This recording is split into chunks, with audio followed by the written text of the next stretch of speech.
at what point do we, in my opinion, and maybe I'm wrong, but hire that project manager to say, whether you're retrofitting the old facility, and we choose to do that, whether we're buying the pod systems or a combination of both. It sounds like that could be an option too. You have to do a pod for the airport, but you could improve the old existing facility for the industrial park in the school district.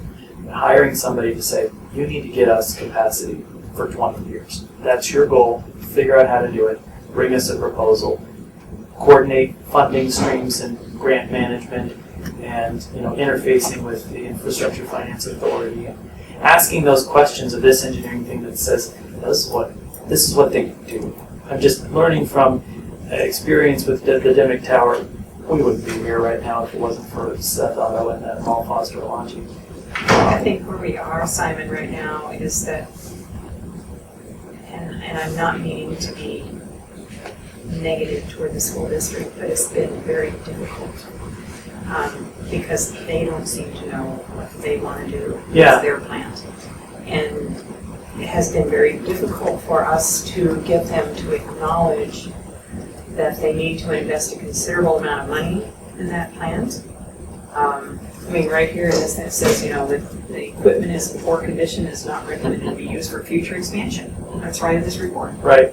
So when they say that in here, so it's not recommended for future expansion and it's in poor condition. Then maybe a member of this board, or even Rob, saying that we've hired somebody, and the Mall Foster's been great interfacing with the city in a way that that's what I've been doing. So I see that kind of as a middle person that is, I'm not right. I'm working for the county, what I see in this report is that for us to even, it's a possibility, we could entertain using that facility, but the difficulty that we've had in regards to, because their school board changes, their staff changes, how many people have we had to work with already in the last year? 4 or 5, in the last year, and they are no further along in admitting this line.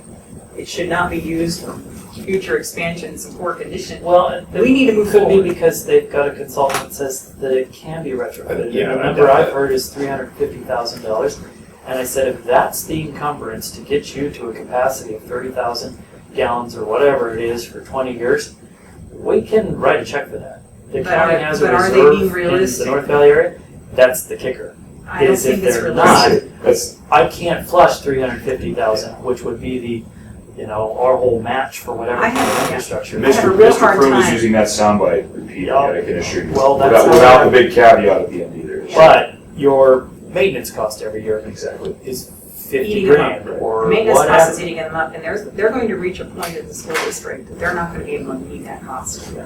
And but anyway, when you look at this in here, the recommendation from the company in regards to the facilities, I'm not inclined to spend our hard-earned taxpayer money in Josephine County on a facility that should not be used for future expansion. I have a hard time with that. Well, really do. That's another reason for a project manager.